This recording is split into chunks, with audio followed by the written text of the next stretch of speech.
አንደኛ መናፍስት የሞላበት አፓርታማ። ይህ ክስተት በዚሁ በፈረንጆቹ አቆጣጠር 2025 ዓመተ ምህረት የተፈጠረ ነው። ሮዛና የተባለች ሴት በፈረንሳይ ሀገር በሆነ ስፍራ አንድ የቆየ አፓርታማ ቤት ትገዛና ሁለት ልጆቿንና ድመቷን ይዛ ወደ ቤቱ ትገባለች። ብዙም ሳይቆይ ግን የሮዛና ድመት ወጣ ያሉ ባህሪያትን ማሳየት ትጀምራለች።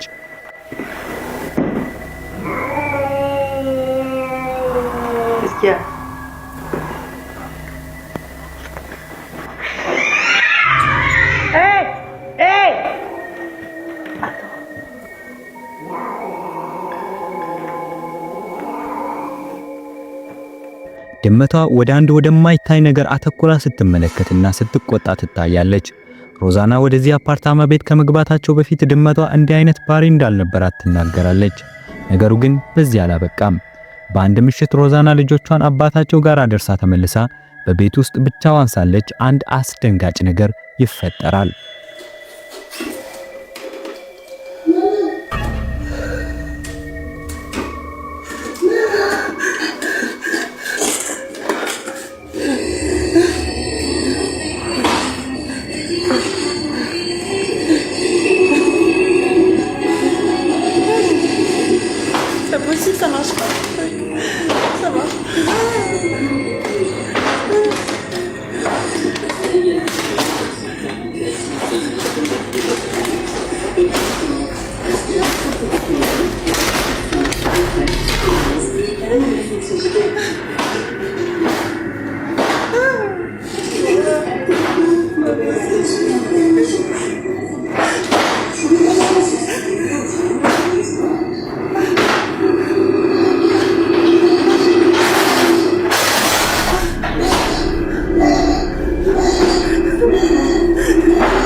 ምንም እንኳን በቤት ውስጥ ብቻዋን ብትሆንም ሮዛና ግን ማማ የሚል የትንሿን ልጅ ድምጽ ከልጆቹ መኝታ ክፍል ይሰማታል።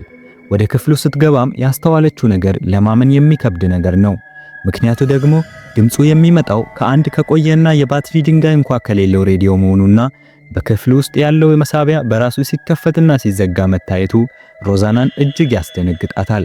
እሷም ነገሩ ግራ ስላጋባት መፍትሄ ፍለጋ ቪዲዮን በሶሻል ሚዲያ ላይ ታጋራለች። በተጨማሪም ይህን መንፈስ ከቤቷ ለማስወገድ የሃይማኖት አባቶችን ጭምር ለማማከር ሞክራለች። ነገሩ ግን ጭራሽ እየባሰበት ይመጣል።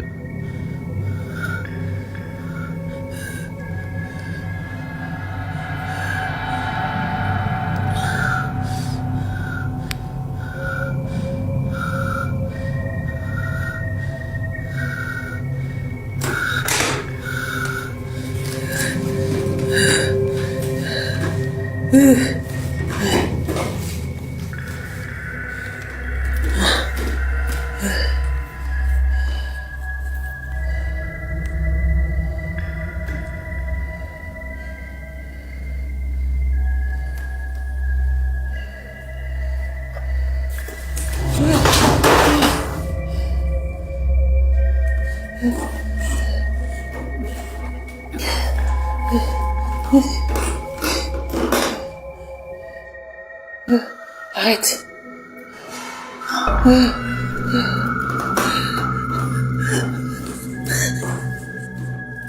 የአሻንጉሊት ነገር በራሱ ሲሽከረከርና የእርሷን እንቅስቃሴ ተከትሎ ሲንቀሳቀስ ስትመለከት የሁኔታውን አስኪነት አሁን በግልጽ ትረዳለች። ሮዛና የአፓርታማ ለልጆቿ ደህንነት አስፈሪ ስለሆነ በቤቱ ውስጥ ብቻዋን መኖር ትጀምራለች። በጣም ከመፍራቷ የተነሳ ግን የምታድረው ሳሎን ቤት ብቻ ሆኗል። እጅግ በጣም አስደንጋጩ ነገር ግን ከዚህ በኋላ የተፈጠረው ነው። በአንድ ምሽት ሮዛና ያንን ያልተለመደውን የድመቷን የቁጣ ድምጽ ሰምታ ነገሩን ለማጣራት ከሳሎን ቤት ውጭ ወዳለው የቤቱ ኮሪደር ታመራለች። የገጠማት ነገር ግን እጅግ አስደንጋጭ ነገር ነበረ።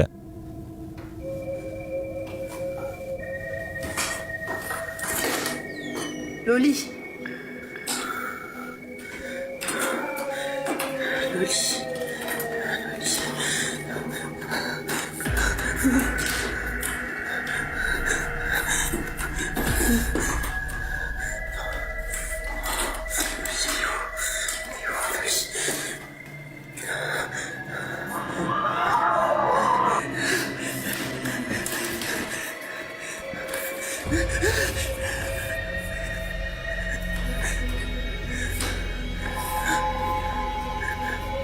اسمع لولي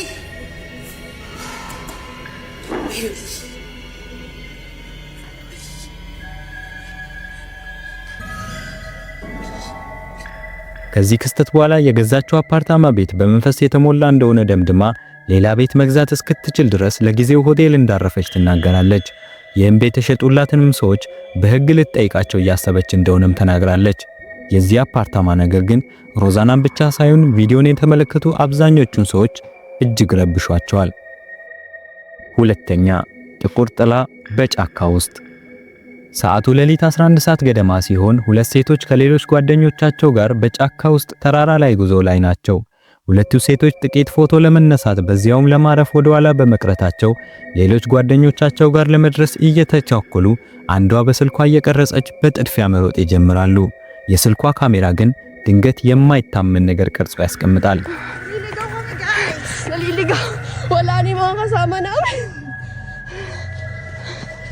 mga kasama namin.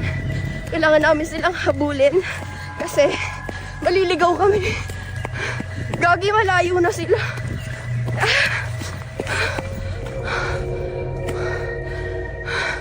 Wala na.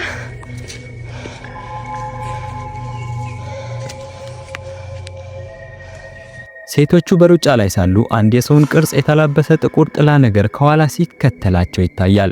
ቀጥሎም ይህ ጥቁር ጥላ በድንገት ይሰወራል።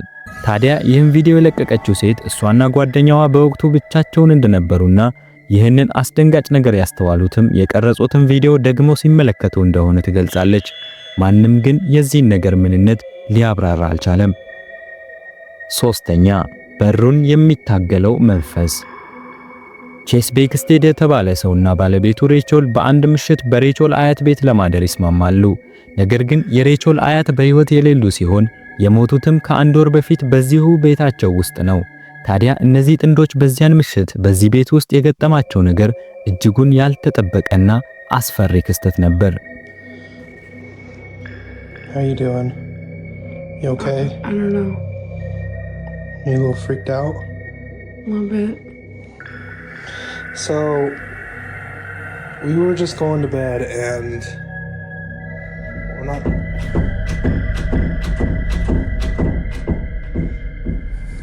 Let me just show you.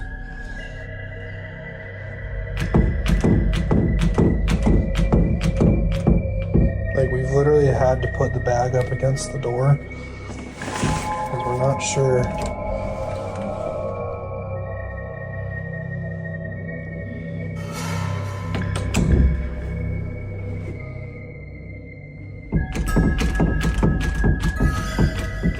And like, we're literally just...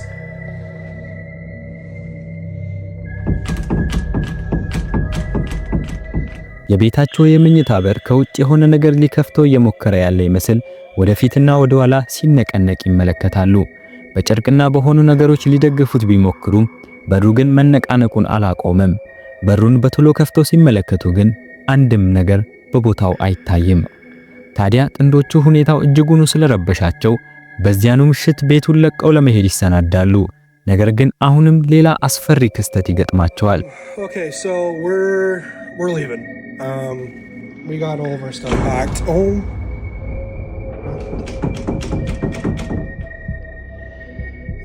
my gosh. Okay, yeah, we're out here. Rachel's already in the car. I'm leaving. Like, I don't know what's going on. ቤቱን ለቀው ለመውጣት ዕቃቸውን እያዘጋጃጁ ባሉበት ሰዓት ያ መከረኛ የመኝታ ቤት በር በኃይለኛው ተወርውሮ ይዘጋል። ከዚያም ፍጥነትና ኃይሉን በጨመረ መልኩ በሩን መነቅነቅ ይጀምራል። ቪዲዮን የተመለከቱ አብዛኞቹ ሰዎች ይህ በቤት ውስጥ የሞቱት አያትየው መንፈስ እንደሆነ ይጠራጠራሉ። እናንተስ እንዲህ ያለውን ክስተት እንዴት ታብራራውታላችሁ? ሐሳባችሁን ኮሜንት ላይ አጋሩን። አራተኛ፣ የሱፐርማርኬቱ መንፈስ። በአንድ ሱፐርማርኬት ውስጥ ምሽት ከ5 ሰዓት በኋላ በስራ ላይ የነበረች ሴት እጅግ በጣም ያስደነግጣትን አንድ ክስተት በቲክቶክ ታጋራለች። I'm working by my f***ing self and I hear noise in the back.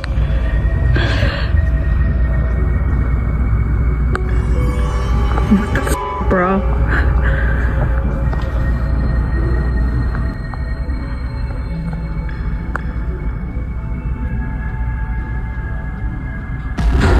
በሱፐርማርኬቱ የዕቃ ማከማቻ ክፍል አንድ ነገር ወዲና ወዲያ ሲንቀሳቀስ ይታያል። ልጅቷ በወቅቱ ብቻዋን እንደነበረች ትገልጻለች። በኋላም ሱፐርማርኬቱ ተዘግቶ ሁሉም ከወጡ በኋላ የደህንነት ካሜራው አንድ አስደንጋጭ ክስተትን ቀርጾ ያስቀራል።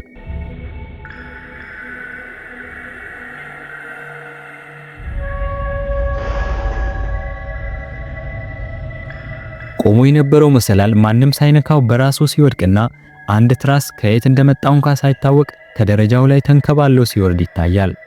ልጅቷ ከዚያን ቀን በኋላ በሱፐርማርኬቱ ስራዋን ለማቆም እንዳሰበች ለብዙዎች ብታጋራም ቪዲዮውን የተመለከቱ አብዛኞቹ ሰዎች ግን ነገሩ እጅጉን ግራ ስላጋባቸው መፍትሄ ሊሰጧት አልቻሉም። የዚህ ነገር ምንነት ግን እስካሁን ያልተመለሰ ጥያቄ ሆኗል። አምስተኛ የታካሚ ሙት መንፈስ በክሊኒክ ውስጥ።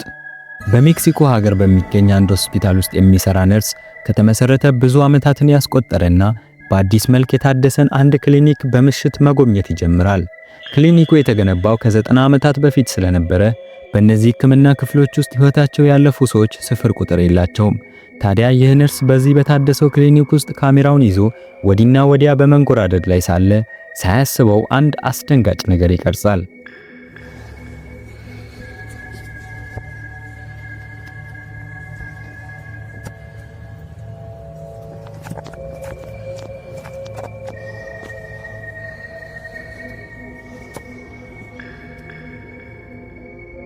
የሆነ የሰው ፊት ሊመስል የተቃረበ ገጽታ ያለው ነገር ከግድግዳው በስተጀርባ አጮልቆ ሲመለከተው ይታያል።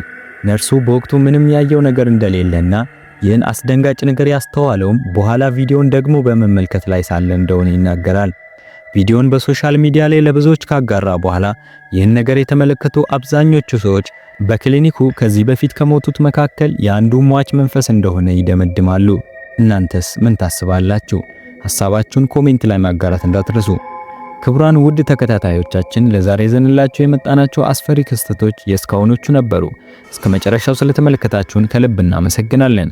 ቪዲዮን ከወደዳችሁት ላይክ፣ ሼር እና ኮሜንት በማድረግ አበረታቱን። ለቻናሉ አዲስ ከሆናችሁም ሰብስክራይብ በማድረግ ቤተሰብ መሆን ትችላላችሁ። ቀጣይም ሌላ ቪዲዮ ይዘን እንመጣላችኋለን። እስከዚያው ሰላም ቆዩን።